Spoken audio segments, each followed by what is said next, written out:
salaamaaleykum mbokku auditeurs internautes ak téléspectateurs bu rajo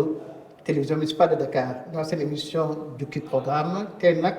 li ñuy waxtaani moo di jëm ci réforme institutionnelle jëm ci exécutif ak législatif muy assemblée nationale ak président de la république ak gouvernement bi tey nag ñi koy waxtaani moo di maître Babacar Ndiaye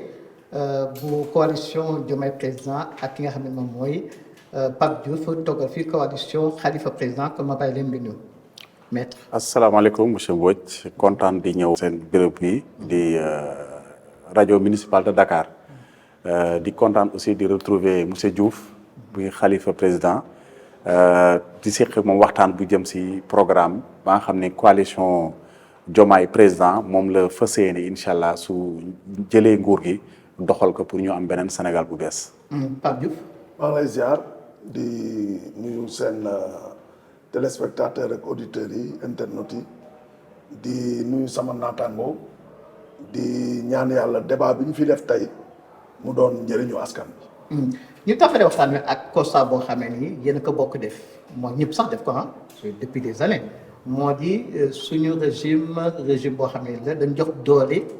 bu jéggi dayo président de la République ñi ko tuddee hyper présidentialisme ñi ko tuddee régime présidentialiste yéen ngeen màkkoo ni da ngeen di wàññi doole président de la République Pape Diouf nu ngeen koy wàññi. ñun dañ koy wàññee d'abord dañuy jéem a dindi politique ci fonction président parce que jàpp nañ ne loolu moo gën a doon problème ci président ni muy doxale dañ jàpp ne Khalifa Sall président de la République du nekk chef de parti loolu dañ koy doxal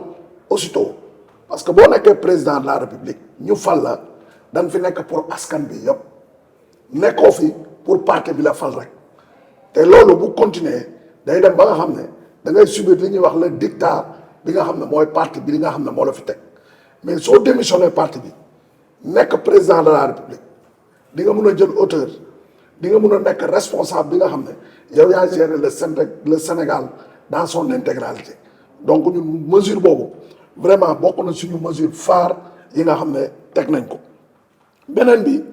gis nañ ne président de la République comme ni nga ko waxee sànq pouvoir yi ñu ko jox dafa bëri ba nga xam ne président bi ci boppam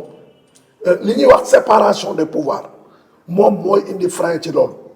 parce que boo demee ci justice bi di nga ko fa fekk boo demee ci assemblée en général majorité yi fay am day nekk à la merci du président ba nga xam ne lépp lu mu bëgg a def ci réew mi da koy def gis nañ li fi xew fan yi passé report élection jàppal bàyyi li nga xam ne moo indi coow yi tey yëpp dafa am président boo xam ne dafa jël assemblée di ko def nu ko neex moo tax mu indi si loolu nag li muy jur mooy que ñun dinañ xoolaat le fonctionnement de l' assemblée mooy que assemblée nationale aussi bien si ni muy doxee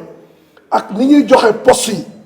am na poste yoo xam ne bu soobee yàlla Khalifa Sall président poste yooyu opposition parlementaire bi moo koy yor parce que loolu dina indi équilibre parce que balaa ñuy dem plénière dañuy dem ci bureau dañuy dem conférence de président donc yooyu suñ ko xaymaa équilibré ko dina tax ba yenn ab yu am donc ci gouvernement bi tamit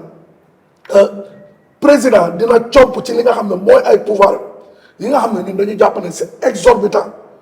jël ko créer benn poste premier ministre bi nga xam ne am na fi sax mais premier ministre dootul nekk koo xam ne rek day ñëw toog di jëfee li nga xam ne moom la président bi bëgg donc premier ministre dina am ay pouvoir yi ñu ko conféré et puis bu ñu demee assemblée li ñuy wax le premier ministre sera responsable devant l'assemblée c'est-à-dire premier ministre li nga xam ne mooy représentation populaire moom bu fa demee dina mun a wax en tant que jëwriñ bu njëkk mun a jël ay décision même ci yenn nomination yi ak yenn poste yi am na ci yoo xam ne bu dul yu souveraineté yoo xam ne président moo ko war a jël war nañ ko mun a ubbil pàcc pour moom tam mu mun a taxaw dem jëf si loolu. Maître Babacar Ndiaye yéen seen mesure phare moo di supprimer le poste de premier ministre mais balaa nga si wax indi vice présidence mais balaa nga si wax li mu njëkk a premier point bi moo di le chef de l'État dootul nekkati chef de parti. waaw ñun loolu buñ ko dugalee suñu programme du tey soo xoolee suñu programme Sonko président 2019 loolu moo doon si première mesure yu ñu waroon jël si la bokk tey nag yàlla def na ñu am une coalition qui tourne autour de Diomaye président de la République du Sénégal te soo xoolee Diomaye d'ailleurs le problème est à moitié réglé parce que Diomaye du chef de parti il est le secrétaire général de PASTEF même si su ëllëg incha allah fii ak dimanche suñu gagné élection yi poste de secrétaire général aussi da koy teg fa la jox fenn mais donc moo tax ma ni le problème est à moitié réglé problème de nekk président nekk chef de parti wax dëgg yàlla Diomaye duñ ko mën a reprocher loolu et puis loolu du ko mën a dal ñu yegg si aussi comme li ma sama naata muy wax rek Pape Diouf je pense que comme niñ ko Sénégal yëpp waxee le président de la République dañu am benn constitution boo xam ni daf ko taayee benn pouvoir bu jéggi dayo damay caricature sax naan le président de la République même le planton sax moo koy nommé même le planton bii liggéeyee ministère boo mënti jël su neexul président de la République du fa liggéey ndax moom mooy nommé à tous les emplois civils et militaires te soo xoolee si doole président doole yi mu am yëpp li si gën a am doole mooy le pouvoir de nomination su ma juumoon article 67 de la constitution la qui nomme aux emplois civils et militaires donc président foofu dafa am un pouvoir illimité c'est-à-dire que le président de la République su fi nekkee c'est-à-dire que ku ko neex moom moo lay teg si poste ku ko neex léegi nag nit aussi il faut comprendre nature humaine dafa am nu muy doxee nit dafa bëgg a teraanga yow su la leeree ne sa teraanga si président de la République la nekk wala sa nomination si moom la nekk si on parle en termes républicains sa nomination te yow nga soxla bëgg sa poste boobu mais li président lu mu bëgg nga koy defal muy justice muy militaire ak muy civil donc ces pouvoirs de nomination yooyu dañ ko war a xoolaat moo tax ñun ñu suggérer un poste de vice-présidence ba pare jël vice-président boobu si wàllu constitution jox ko des pouvoirs qui sont prévus par la constitution nga xam ne constitution bi moo koy prévoir parce que dafa am yenn poste yoo xam ne soo ko dajalee si loxo président rek daf koy def un roi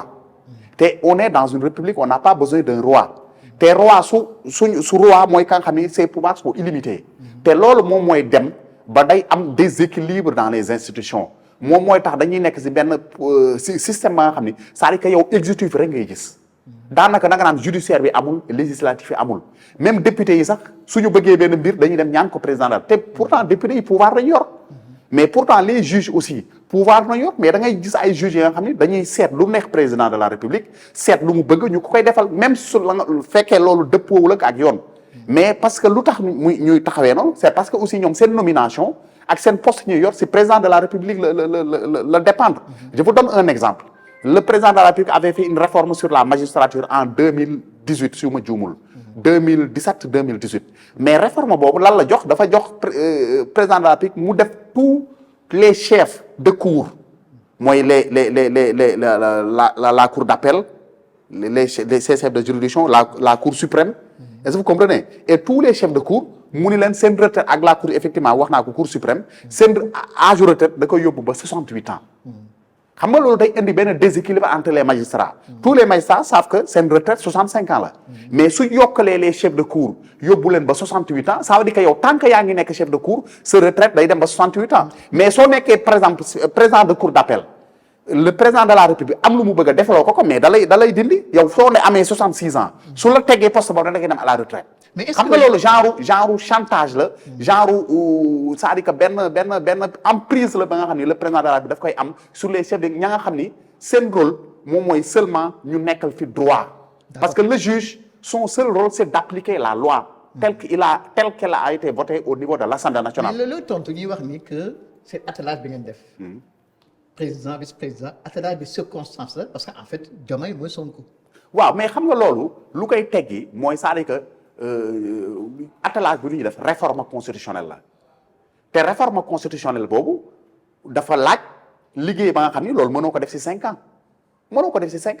peut-être en 2029 lay nekk est-ce que vous comprenez te à dire et à préciser c'est pas une proposition définitive mën nañu am aussi un autre meilleur schéma mais pour le moment c'est une proposition qu'on a mis sur la table et si cette proposition agrée les Sénégalais on va la mettre en pratique pour dire que ñiy wax naan proposition de sauvegarde dañoo xamul en réalité xamuñu parce que proposition de sauvegarde day fekk ñu mën ko def dans le mandat de 5 ans sur les mandats de 5 ans mais mandat de 5 ans bi loolu kenn mënu ci appliquer cette réforme là donc c'est une réforme qui va certainement parce que réforme bi li ñu proposé ticket présidentiel la te ticket présidentiel il faut ngeen dem élection ñaan baatu réew mi ñu jox leen ko pour ngeen mën a faloo donc su ñu waxee ni c'est une proposition de circonstance dañu war a xool ni aussi loolu ticket présidentiel te ticket présidentiel élection rek suffrage universel léegi moo mën a fal kon ñuy wax loolu li ñuy wax dañ koy wax juste pour lëndëmal xelu nit ñi mais xam nga ni loolu aussi li ñuy wax teguñu ko fenn. Pape Diop par rapport ak attelage bi nga xam ne ni mooy proposition Diomaye président. waaw man de dama jàpp ne proposition boobu ba mënoon nañ bàyyi ba peut-être bu leen yàlla faloon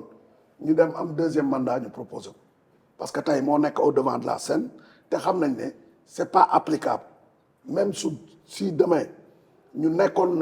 ñu jëloon nguur gi ticket présidentiel boobu mënul am ndax vice président bi ci boppam kenn mënu ko nommer dañ koy fal du dëgg contexte nag bi nga xam ne moom la ñu nekk ñun dama jàpp ne ñun proposition bi ñu def moo gën a tegu parce que loo xam ne mënoo ko def dans l'immédiat ñu jëm ci compétition pour man waragoo ci wax li ñu war a wax mooy bu ñu gagné immédiatement lan la ñu war a def parce que Sénégal dafa soxla ay rupture président bi fi nekk président la boo xam ne vraiment moom ci boppam doxalinam ak ni mu comporté woo ak ñun ak ni mu comporté woo ak opposition bi war nañu xool ay mesures yu immédiates yu faisable yoo xam ne ku jël nguur gi rek war nga ko def te premier ministre xam nañ ne du fi lu bees ñun de dañu ne premier ministre président bu fi mun ci toog su Khalifa Sall nekkee président li muy njëkk a def mooy entamer vraiment procédure yi nga xam ne mooy jëm ci jël li ko yoon may actuellement jox ko premier ministre. Mais est-ce que c'est une proposition ça ne réveille pas comme on dit de vieux souvenirs un mauvais souvenir parce que li nga wax moo di un premier chef du gouvernement loolu ngeen wax et on rappelle un peu Mamadou Dia Senghor di wax ne que ñaari kuy duñ bokk mbalka est-ce que c'est pas porteur de crise. Voilà, dama jàpp ne un président de la République qui est assez fort un premier ministre aussi qui est fort qui est responsable devant le Parlement mais loolu est-ce que du de crise. comparaison ñaar ñi dëggoowuñu. comparaison n'est pas raison. ah je pense que li fi musoon am contexte bi mu amoon ak bii du benn te ñun ki nga xam ne moom la ñu bëgg a fal di Khalifa Sall ñëpp xam nañ ne c'est un homme de dialogue c'est un homme de consensus jàpp nañ ne moom mesure yooyu bu ko tegee wax dëgg yàlla dina ko mën a doxal. mais d'accord nga il peut arriver. soo bàyyee premier ministre bi. et le premier ministre ñu bañ a ñu ñàkk déggoo. boo ci angle boo ko munti jëlee tamit angle boo ko mun bu dee vice président. mun nañ dem ba si biir boobu sax ba lay gën a exacerbé parce que président bi mun nañ ne kii moo topp si moom bu ñu nekkee ñaari couche am mu mbalka bi day xat si ñoom mais li am solo mooy que ñoom ñaar ñëpp ñu xam ne dañ leen fi teg pour ñu liggéey réew mi parce que loolu li koy indi en général c'est des problèmes politiques yi nga xam ne mooy am ci parti bi répercuté wu ci biir institution yi nga xam ne moom la ñu incarné mais ñun li ñu wax mooy li ñu war a njëkk a def mooy que président bu ñëwee ñu fal ko li muy njëkk a def mooy démissionner partem si bopp bi loolu ça règle le problème parce que problème yi ngay wax noonu en général boo ko xoolee ba xool ay problème politique la te problème politique yooyu mun nañ ko éviter président nekkoo président au parti da nga nekk président de la république même bu dee parti boobu ëllëg moo la wala conforté mais war nga fa mun a teg keneen muy doxal politique bi yow ngay doxal leneen. waaw maître mais même laaj seen attelage vice-président président bu fekkee ñàkk déggoo am na bonjour la crise mais xam nga ñàkk déggoo su amul rek c'est parce que mbir yi dafa leerul xam nga il faut ñu rappeler la crise de Mamadou Dia la crise de 1962 lu ko andi ñu bëri dañ ciy wax rek mais xamuñu ko juste une parenthèse rek laay ouvrir foofu xam nga crise Mamadou Dia Senghor ak Mamadou Dia bokkuñu woon sur la vision de la légitimité du pouvoir Mamadou Dia dafa jàpp la légitimité du pouvoir repose sur le parti Mamadou Dia loolu la jàpp alors que Senghor moom dafa ni non du moins Senghor dafa jàpp la légitimité du pouvoir repose sur le parti décision bi parti bi jël loolu la ñuy appliquer parce que jamono yi parti état nañ nekkoon léegi nag y avait une légitimité aussi qui dépendait aussi de la constitution problème bi yëpp foofu la nekkoon. non au-delà des raisons. si vous vous souvenez nous en convenons effectivement mais problème moo di moom mooy un bicéphalisme. waaw ci kaw voilà bicéphalisme un président qui est fort. effectivement un premier ministre qui est devant le parlement quel que soit le nom. waaw ma ñëw foofu premier ministre vice-président. waaw ma ñëw foofu c'est-à-dire que pour juste pour préciser xam nga on a aussi des exemples. des états yoo xam ne am nañu vice-président c'est mosul am une crise institutionnelle. mais day fekk aussi les pouvoirs ne sont pas clairement définis xam nga nous avons une constitution qui est au-dessus de nous tous cette constitution-là qui est la loi fondamentale dans une république su définirait chacun son champ de compétence foofu conflit mënu fa am. d'accord xam nga effectivement foofu conflit mënu fa am joxe exemple ailleurs. voilà par exemple aux États-Unis sauf que on dit que chez nous en Afrique on a le culte du chef. chef bi moom mooy dogal. c'est le président de la République à la limite dañuy wax moom mooy bumi c'est ni koy waxee. voilà mais d'accord foofu d'accord naa mais xam nga problème bi mooy loolu pour ñu régler ko il faut que ce chef là son pouvoir soit écartelé aussi pouvoir bi faut que ñu démanteler ko au moins mu am une parcelle de son pouvoir nga xam ne entre les mains du vice-président lay nekk. nga xam ne su nekkee entre les mains du vice-président de la pour 2029 léegi mën na nekk pour demain mais il peut y avoir aussi dans l'immédiat. mais effectivement non dans l'immédiat on n'exclut pas des propositions transitoires parce que proposition transitoire bi ñu jël comme effectivement renforcer les pouvoirs du premier ministre en les définissant clairement dans la constitution mais aussi loolu suñ ko defee aussi suñu demee en 2009 loolu aussi day nécessiter d'autres réformes beaucoup plus approfondies et beaucoup plus définitives pour régler vraiment cette question de la suprématie du président. Da ngeen di rejoindre yéen a am même proposition. Effectivement non on l'exclut pas. Parce que le président de la République ñëpp xam nañu aussi dooleem dafa bare. Cette formule là effectivement c'est une formule qu'on peut appliquer mais nous aussi on peut travailler sur autre formule beaucoup plus pragmatique parce que en démocratie il y a pas de formule parfaite. Donc il y a que les moyens mauvais de formule. Est-ce que vous comprenez? Pour régler certains nombres de problèmes. Je reviens sur le poste de président de parti cumulé avec le poste de la fonction présidentielle. Man loo waxoon naa ko léegi ñun question boobu dañ ko dépassé. Parce que non seulement on avait introduit ça dans notre programme en 2019 mais ñun ren dañoo am candidat ma nga xam ne du chef de parti. Bassirou Diomaye Faye il n'est pas le président de Pastef les Patriotes. Donc moom tey ji su ñëwee si pouvoir bi problème boobu peut-être ñoom seen candidat moo koy am mais ñun duñ ko am neew ma nag seen candidat du ko def je lui accorde la bonne foi yéega ëllëg su nekkee président mën na am mu jëfee ko neew ma du ko def mais ñun problème boobu ñun amuñu ko donc problème boobu amuñu ko donc ñun problème boobu ñun c'est-à-dire que du ma ne ça ne nous concerne pas mais en réalité c'est pas en réalité la nga xam ni wax dëgg yàlla dañu ni dina nekk benn obstacle entre fonction présidentielle ak fonction de président de parti. Justement pour éviter que président de la République di bumi nekk un monarque républicain day am beneen proposition boo xamee ni est-ce que loolu aussi du fragiliser le président de la République moo di le processus de destitution donc mën na fi jëlee président de la République loolu lu bees la. waaw mën nga ko organiser. mais en fait c'est-à-dire que ñun dañu ni le président de la République sa responsabilité doit être engagée xam nga mënoo yor lu mel ne réew la destinée d'un État. ñu ni la yow tu es irresponsable tey jii ñu may wax yow le président Macky Sall kenn mënu ko topp si dara sauf haute trahison te la haute trahison n'a pas été définie par la Constitution il y a aucun texte de loi aussi qui a défini la haute trahison donc le président de la République mën na def lu ko neex tey jii ñuy wax may wax ak yow nii mën na xëy jël suñu pétrole jaay ko un prix étranger dem yoonam mais bu boobaa si loo koy qualifié donc moo tax ñu ni ñun le président non donc il y a deux éléments importants pour comprendre parce qu'on a parlé de kii là de jukki programme il y a le processus de destitution moo di mënul dàq président de la République bu fekkee dafa mais pour manquement grave là aussi c'est vague. Non manquement grave ça va être défini effectivement manquement grave mooy saa que moom xam nga président de la République su dee ñëw au pouvoir il prête serment mais lu muy prêter serment c'est de défendre d'abord la Constitution défendre l'intégrité du territoire défendre aussi les intérêts supérieurs de la nation sénégalaise loolu mooy les fonctions du président de la République parce que il est considéré comme étant le père de la nation mais suñu gis seen y a des actes yu mu posé qui constituent des manquements graves par rapport à ces engagements là sur lesquels il avait prêté serment devant la nation devant Dieu et devant la nation suñu gisee loolu sa responsabilité aussi peut être engagée reste nag à définir parce que loo gis aussi dafa am procédure soo demee États-Unis il y a une procédure bien définie ñun aussi au Sénégal on va définir les procédures yoo xam ne daañu mën a engager la responsable parce que dañu nekk ci benn ère ba nga xam ne man dama ni ñun suñu état yi même la France bi ñuy roy mais France jóge na ci système boobu bu yàgg parce que ñun on continue toujours de porter notre référence sur l'ancien régime en France l'ancien régime mooy la régime monarchique ba nga xam ne moo fi amoon avant révolution je vous donne am na exemple yu bëri mën naa ko wax comme ay offense au chef d'État yooyu yëpp c'est des termes yoo xam ne bu jógee ci crime de lèse-majesté c'est des notions yoo xam ne dañ ko hérité woon sur l'ancien régime ñun Afrique nag comme ni nga ko waxee effectivement ñun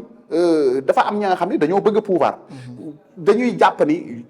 instrument juridique yooyu dañ ko war a garder pour défendre leur pouvoir képp ka nga xam ne dafa wax lu leen naqadi wala wax la nga xam ni arrangé wu leen wala dëppaloo ak seen intérêt ñoom la seule solution mooy ñu jël ko yóbbu ci kaso bi donc ces réformes là il faut que ñu defee mais aussi dafa am benn réforme boo xam ne fu ñu ko def ko il faut que ñu am une juridiction bien bu am doole mooy c'est-à-dire que ñun on envisage même de mettre sur pied une réforme ba nga xam ni dañuy mettre sur pied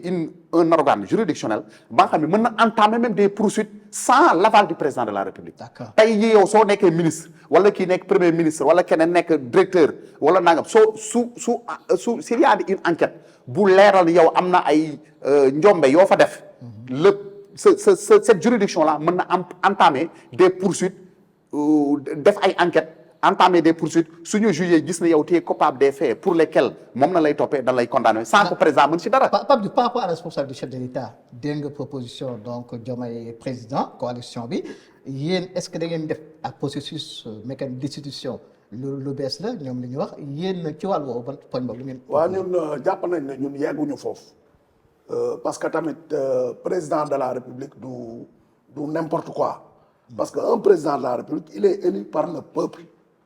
au suffrage universel direct donc pour ñun am na ay procédures yoo xam ne am na bu ñu nee haute trahison wala am na yoo xam ne bu ko président bu ko defee ñu mun ko mun a traduire yooyu il s'agit ñu xoolaat ko gën ko préciser mu leer mais dem ba naan dañuy destituer président je pense que loolu pour ñun c'est un peu excessif. C'est un peu excessif parce que président peuple bi moo ko fal pour man ku ñu fal pour 5 ans comme ni ñu mën a bañee ne nit bu ñu la falee pour 5 ans war ñu seeg benn fan président lam bu ñu ko falee war nañ ko mën a bàyyi ak responsabilité am ba li muy def mu jeex ñu mun ko teg juger ko te am na ay procédure yoo xam ne moo fi nekk. léegi boo fa am lu mu wax léegi ci organe de contrôle yi mais organe de contrôle yooyu am na fii ay IGE xam nga. ay juridiction yi nga xam ne ñoo war a contrôler ñi nga xam ne dañ leen jox responsabilité mais foofu ñun changement bi ñu fi indi mooy que ñooñu en général bu ñu defee seeni rapport président lañ koy jébbal président bu dee membre partem la comme ni ko Macky Sall defee woon mu jël coup bi teg ci loolu am na fii loolu ñun bu ñu koy saafara mooy que organe de contrôle yooyu ñu am pouvoir de poursuite léegi yëf mi boo la leeree ne diw dafa luubal comme li am ci Covid bi mu scandale bu doy waar ay nit yoo xam ne dañuy taxaw def lu leen neex ba tey ñu naan président moo décidé wul mais organe de contrôle yooyu war nañ leen mun a doter de pouvoir de saisine des juridictions pour que ñooñu ñu mun leen topp. léegi ñëw ci assemblée nationale parce que li ñu dese si waxtu bareetul relation entre exécutif ak législatif wax nga ko sànq pratiquement assemblée nationale instrument la entre les mains effectivement du président de la République fondamentalement. yan réforme ngeen di indi pour rééquilibrer entre les relations entre les deux. Man je pense que la réforme qu'on doit vraiment activer au niveau de l'Assemblée nationale mooy saa yi que limiter le pouvoir aussi du président de la République de choisir des députés parce que loolu damay jàpp ni ces députés là sont nommés indirectement même par le président. parce que le président mooy teg liste mooy la liste proportionnelle. loolu dañ ko war a diminuer man je pense que la liste à majorité. La liste majoritaire moom la ñu war a jox doole. nga xam ne député yi ñii ñëw assemblée nationale seen gox moo leen di choisir mën nañ ko def comme en France. France am na liste majoritaire à 1 tour et à 2 tours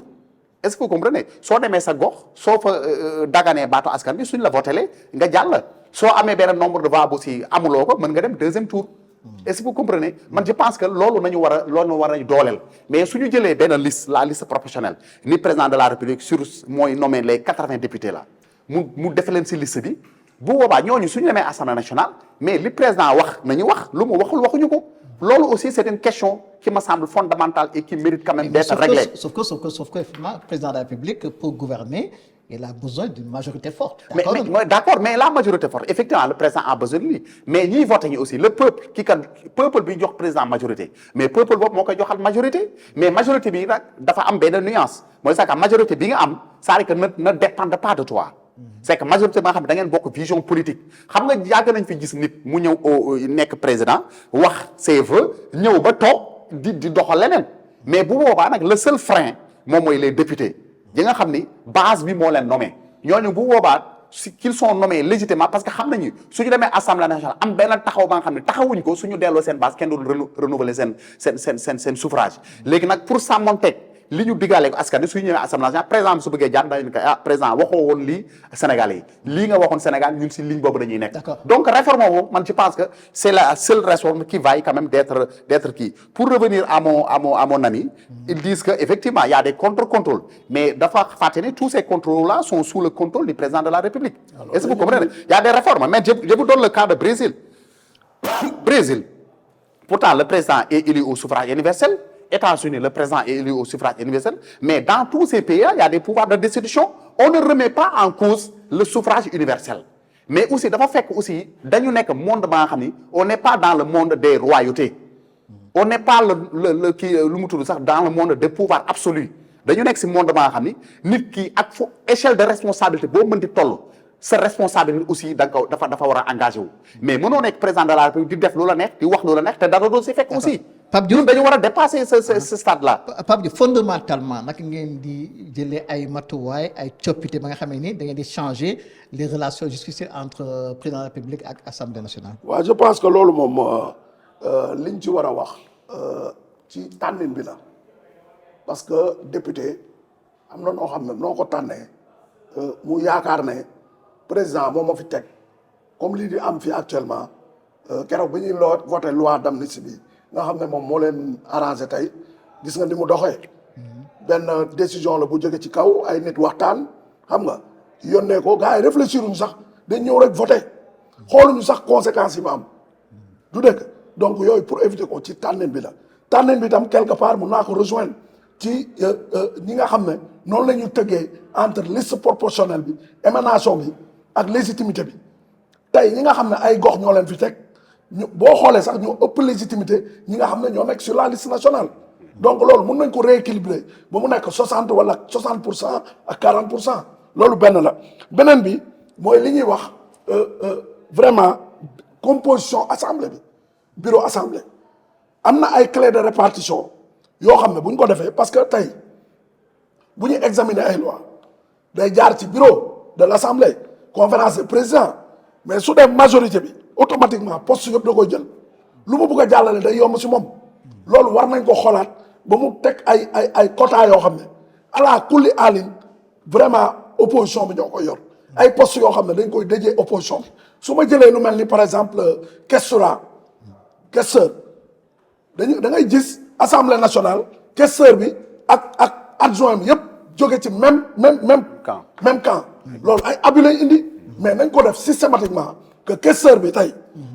même bu dee majorité bi ñoo fa ëpp mais automatiquement même s'il y a une minorité ñoom ñu gérer la mais sauf que da nga def benn proposition boo xam ne itam xaw na en fait c'est un peu c'est nouveau quand même mais ça c'est sujet à caution moo di dañuy jox le pouvoir aux citoyens ñoom initiative parlementaire da nga ni ay citoyens mënul organiser wu sàkku par exemple ñu teg comment une commission d'enquête parlementaire. oui mais dans ce cas-là da nga di fragiliser les députés. non fragiliser wu ñu leen. buntu bi yëpp expliqué wu na mécanisme expliqué wu nañ ko. non loolu dinañ ko xóotal mais tey xam nga quand on dit que le député il est là pour le peuple duñ ko jël rek ak ko ci kaw dafa war a mun a nekk en contact avec le peuple par exemple tey su ñu nee am na benn nombre benn pétition par exemple nombre boo xam ne bu fa eggee benn député war nañ mun a jaar ci député wala ñu am fu ñu jaar pour mun a saytu yenn yi. Ça on ne comprend pas parce que seulement au départ le député est le représentant du peuple. Oui. Si après vous effectivement le peuple lui-même a initiative parlementaire ça pose problème. Mais le député il est représentant du peuple mais il doit pas être coupé du peuple. D'accord. Même s'il est élu nekk à l'assemblée war na mun a nekk en contact ak peuple bi parce que am na yoo xam ne dina ko ump mais loolu bu amee tamit nañu fexe population yi ñi nga xam ne ñoo ko fal ñu def ay organisation am benn nombre boo xam ne buñ ko amee vraiment ñu mun a xoolaat ci député boobu waxaat ak moom ba yenn ñaxtu yi yenn kii yi ñu mun ko dugalaat au niveau de l'Assemblée. Mais Babacar Ndiaye ci initiative citoyenne pour mettre en place commission d'enquête parlementaire. waaw je pense que li mu wax noonu effectivement soo demee dans les pays par exemple Suisse. foofu les citoyens ont un droit de contrôle direct par exemple sur les gouvernants et puis je pense que dëkk yooyu wax dëgg yàlla mi ngi fay dox mais effectivement c'est une initiative salutaire parce que effectivement lu mu wax parfois dañuy remarquer les députés dañ leen di fal ñu dem ils tournent le dos au peuple yàgg nañ fi gis di voter des lois impopulaires député yàgg nañ fi voter des lois impopulaires donc effectivement non comme amnistie bi effectivement amnistie bi nous Pastef on n'a pas voté cette loi On n'a pas voté la loi. Il faut me non, on n'a pas voté cette loi. Je pense que loolu moom Sénégal yëpp xam nañ que le PASTEF n'a pas voté la loi d'amnistie. Vous en avez bénéficié. Mais c'est une loi qui a été votée. Mais il n'y a aucun souci. On en a bénéficié, mais on n'est pas demandeur. On n'a pas demandé à cette loi soit votée, mais aussi on n'a pas voté cette loi. Est-ce que vous comprenez? Mais pour vous dire en réalité, effectivement, je vous dis que voilà. Pourtant, ni la coalition de mes présidents, ni Ouattara deviennent recours pour un peu contre cette loi d'amnistie. Non, ñoom duñ def recours. ñun la ñu ji ñoon. Non, ñun la ñu ji ñoon. Xam nga loolu. C'est ça. dañu doon Ça ne veut pas dire que nous ne sommes pas d'accord. Non, ñun dañ doon dindi. Mais on a voté contre. Non, dañ doon dindi tuuma. Parce que ñun bi ñuy voté loi bi nga xam ne mooy dugalaat Khalifa Sall dans le jeu politique ñoom dañuy def recours pour ne loi boobu bu mu jàll. Tam ñu dem woon ñëpp ne ñii par exemple ay traître lañu ñun tey loi d'amnistie bi fi ñu ko voté su ñu defoon recours heure bii Ousmane Sonko mi ngi ci kaso parce que boo xoolee les délais de recours ak ni ñu ko war a examiner ak campagne bi ni mu tëddee kon boobu day fekk ñoom ñëpp ñu nekk si biir mais ñun yàlla daf ñu àtte ak ñu bëri lépp lu ñu doon waxal yàlla daf ko leeral dañu ne woon ñun dañu dem waxtaan ak Macky Sall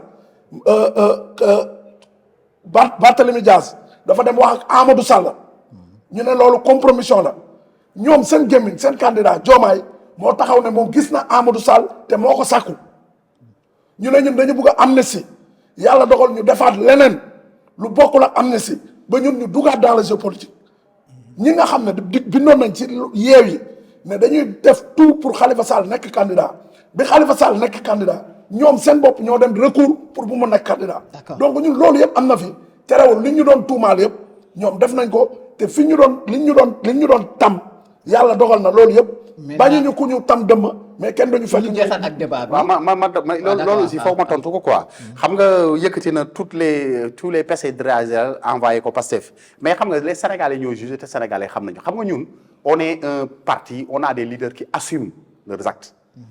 Contexte bi muy waxee ni effectivement le président Diomaye Faye contacté na ko c'était un contexte ba nga xam ne aussi c'est un contexte très tendu. Il fallait quand même apporter un apaisement pas sur le plan politicien. Mais il fallait non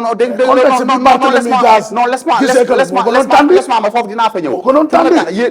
yéen vous ne ferez jamais un recours parce que Barthélémy Dias est sur siège éjectable. Non. Et vous n'oserez pas. Barthélémy n'a jamais été sur non dégguma rek. Non. définitivement condamné. Barthélémy il a été définitivement condamné. C'est à l'Assemblée. seen nekk bi ça peut avoir des répercussions à l'Assemblée. Mais pour maire de Dakar il reste jusqu'à la fin de son mandat. seen nekk bi ngeen fa nekk. ça dépend du bon vouloir du président mais. non nekk bi ñu nekk foofu. waaw mais seen nekk bi ñu nekk fii. mais au niveau de l'Assemblée nationale. Non, Assemblée, Barthélémy a dit clairement qu'il est prêt à démissionner. Non, mais qu'il démissionne. Qu'il est prêt à démissionner. Voilà, non, nous amuñu problème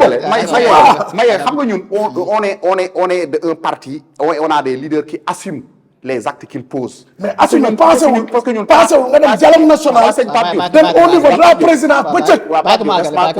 on assume quand même xam nga da nga wax xam nga allez-y xam nga dañuy souffert nga wax lu la neex ak li nga bëgg. y a aucun souci je l'ai accepté mais quand même il faut me laisser quand même ma apporter des réponses. Voilà loolu mooy gentleman agreement quoi mais pour vous dire ñun on a assumé que ñun on ne dialogue pas et on ne dialoguera pas et on n'a pas dialogué. ay nit ñoo yabal seen émissaire ñëw fekk ñu fu ñu ne xam nga ku nekk prison moomatoo sa bopp ay nit yabal seen émissaire wax leen ñu déglu leen 3 points yi ñu wax ñoom d'accord ci ak ñoom le président de la République jël loi dem na seen dëkk ay voté par force dem assemblée am na sa majorité la loi a été votée en quoi est notre responsabilité dans ça est-ce que vous comprenez voilà donc non laisse-moi terminer pour le cas de Diomaye Faye c'est quelqu'un qui assume parce que bu ñu tolloo une situation très tendue dëkk bi mu am des manifestations vraiment am ay gaañu ay yàqu-yàqu si am ay nit ñu si gaañu ak ñu si am ay blessures mais loolu bu mu amee Bassirou en toute responsabilité et même sur sa propre position c'est même pas Ousmane Sonko qui a proposé ça c'est Diomaye Faye qui a dit à Ousmane Sonko laisse-moi Ousmane Sonko sax il n'était pas d'accord mu ni il y a aucun souci tu peux partir bi mu demee def na lu muy def sur sa propre responsable mais pas au nom effectivement il faut être ñun on est quand même un parti qui assume ses actes et qui assume ses propos et ses propos et nos actes que nous avons proposés on ne les regrette pas on est sur cette même lancée-là. Donc, on est sur un objectif. Moi, l'objectif, c'est de porter, Inch'Allah, au soir du 24 mars, Bassirou Diomaye Faye, qui est un candidat jeune, qui est un candidat de l'espoir, qui est un candidat qui incarne l'avenir. Moi, candidat qui est musul dugg ci ay dugub, loxo musul dugg ci ay milliards yi mu jël nga xamné momuko, loxo musul dugg ci ay meurtre ay kenn xamul. Ñun donc on a un candidat clean qu'on peut rien reprocher. Voilà, on fait la parenthèse. Légui man fofu limay wax damay appesantir sur le mot assumer. Assumer wa passé wul nga né man damay dem dialogue dem beccëk sol yéré yu wéx dem au palais de la République def sa ay proposition yo xamné buñ ko topone ñeppay nek candidat. D'accord. Maintenant non damay waxtaan nak bayima tej lolu. Lolu moy assumer. Mais wa Pastef xana bi gaay génné lañu doga assumer né ñom dialogue nañ au départ ku fi wax dialogue dañ né amul. Mais dialogue amul. Mais ñom sen bop ñom sen bop mais dialogue moy lan waxtaan. Waxtaan il y a deux formes de dialogue. Soit dialogue c'est dialogue direct wala dialogue par personne interposée. C'est une question. On va terminer sur une question s'il vous plaît. On va terminer sur une question. Question moi dit donc coalition Diomaye président a fait une proposition parce que Diomaye va faire sa déclaration de patrimoine avant même le jour J. Est-ce que Khalifa va faire de même? Il ne s'agit pas de créer la roue. Il s'agit de la faire tourner. Nous, lolo, bi ñu koy def benn politicien ñemew ko def. D'accord. Khalifa Sall bi muy def une déclaration de patrimoine. Il fallait être fou ou convaincu pour le faire. Mais pour la présidentielle, est-ce que oui, pour la présidentielle de 2024, qui peut le plus, peut le moins. De patrimoine Khalifa Sall, c'est le maire de Dakar lañ ko fal mu def déclaration de patrimoine. Massamala président de la République. Dañu waxante dëgg. C'est important. Déclaration de patrimoine mais avant la loi. dama ne Khalifa Sall, c'est le maire de Dakar lañ ko fal mu def déclaration de patrimoine. Toute la classe politique ñëw ne ko li nga def nii waroo ko def c'est un précédent kon du tey ñu fal ko président de la République mu ci dellu ginnaaw. D'accord. xoolal jinax bu génn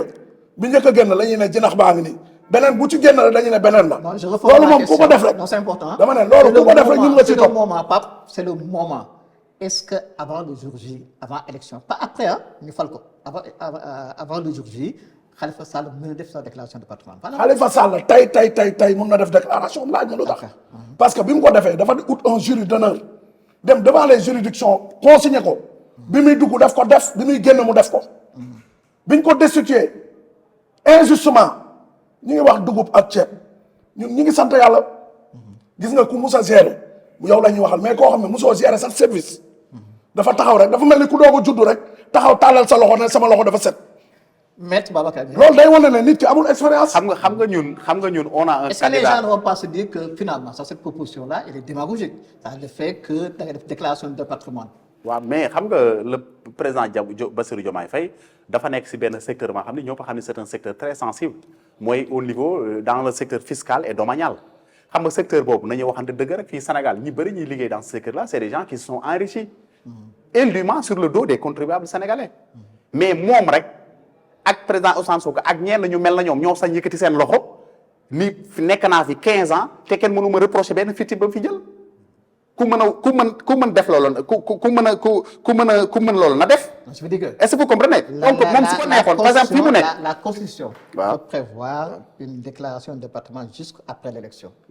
pourquoi se précipiter. non on a xam nga loolu yëpp benn la ñu def ko tey ak avant ñuy prêter serment c'est la même chose c'est avant de prendre le pouvoir est-ce que vous comprenez donc ñun suñu defee loolu on évite les autres candidats wax aussi parce que y a des candidats xam ni qu'on reproche d'avoir quand même des milliards. qu'on reproche d'avoir des milliards te nit ñi ñoo ngi ci teg seen bët mais ces candidats là aussi nañu wax nit ñi fan nañu jëlee seen xaalis ay candidats yoo xam ni c'est des fonctionnaires comment un fonctionnaire peut être milliardaire soo demee dans les pays développés les fonctionnaires du ma ni c'est les mieux nantis mais c'est les mieux c'est-à-dire que en termes de ressources on les classe au bas du classement. Tout récemment si vous voyez la déclaration de Macron mais Macron soo ko comparé avec les autres c'est le président le plus pauvre ainsi que Sarkozy et lu mu tudd sax François Hollande mais Afrique rek ngay ñëw quelqu'un qui est fonctionnaire au bout de quelques années d'exercice il devient un milliardaire il devient propriétaire immobilier immense. donc ces pratiques là loolu nañuy wax ni aussi dafa war a dañ te Sénégal yi aussi nañu xam aussi seen intérêt fa la nekk gis nga réew soo ko dee yor da nga koy jox ku loxoom set mais soo ko joxee ka nga xam ni wax dëgg yàlla loo ko jox mu am fu mu ko dugal pour ay mbokkam pour boppam rien que pour se maintenir au pouvoir je pense que loolu aussi nit ñi war nañ si yeewu te gëm naa ñu Sénégal yi aussi yeewu la parce que les Sénégalais aussi ont envie d'un profond changement on ne veut pas de continuité on ne veut pas de l'ancien régime waa socialiste sénégalais yi jugé na leen teg na leen fële les libéraux sénégalais yi jugé na leen teg leen fële les sénégalais nag ont besoin nag d'un nouveau type de sénégalais pour ñu gëstu sur de nouveaux horizons pour un Sénégal meilleur voilà merci dama ne xam nga ni dafa yomb rek nga toog rek taxaw rek tàllal sa loxo ne dafa set dama ne déclaration de patrimoine boobu ñuy wax ku koy def ñun lay toppandoo parce que biñ ko fiy def boobu xewul du dëgg man nag Iba Xaar sama candidat képp ku taxaw fii di wax loxoom setul du ma la faale ndax liñ ko takkal as néew muy gestion caisse d'avance muy moom muy leader am muy ñëpp ñi nekk ci opposition bi ñoom ñëpp taxaw nañ fii ne Khalifa Sall dañ ko tuumaal tooñ ko tëj ko nit ki nag ñaari dëgg mënul am mënoo dem ba nga juger nit ki ci lii ne dañ ko tooñ tey nga bëgg a ñëw taxaw dina loxoom setul loolu ku ko wax on te laisse avec ta conscience beneen bi. mais bon yéen tamit démb daa nga wax ni que Sonko c'est un saint entre guillemets aujourd'hui vous êtes. musuma wax Sonko est un saint dama ne. Sonko non dama ne saint xam nga luy saint. non xam nga luy saint bàyyi ma ñëw façon de parler bàyyi ma wax la li ma waxoon dama ne. Ousmane Sonko dossier yi ñu ko tegal ci table bi yépp dañ ko tuumaal taxal ko tooñ ko pour tere ko mu nekk candidat ñun ku ñu xam ne doo baax dem ba bon tey du dëgg tey ñu ngi wax un nouveau type de sénégalais loolu c'est de l'utopie gis nga nit olof yi nee nañ mun nga nax nit ñi ba yor réew mi mais munoo yor réew mi ci ay nax munoo ñëw wax nouveau système Aïda Mbodj bi nga xam ne def na PS def PDS ñëw nga dugal ko sa biir ba pare di wax anti système le temps non dañuy waxtaan loolu dañ koy leeral munoo ñëw Habib Sy bi nga xam ne moo nekkoon directeur de cabinet bu Ablaye Wade bi ñuy def le 23 juin mu nga tey nga dugal ko sa biir moom mu ne mooy toj nga ñuy wax nouveau type de Sénégal. En tout cas, merci beaucoup. C'est de l'utopie. Merci beaucoup. En tout cas, on est venu avec un nouveau programme, avec un nouveau type de Sénégalais. Merci et puis, beaucoup. c'est cette logique-là qu'on va gouverner. Merci beaucoup, Maître Babacar Ndiaye. Toogal fi coalition Diomaye président ak Pape Diouf toogal fi coalition Khalifa président micro Iba Xaar Mbodj ci xarala bi tay ak nga xam mooy Bruno Mbaye dañ jaajëfal bu baax incha allah dañ jox benn rendez-vous seen émission Jukki Programme.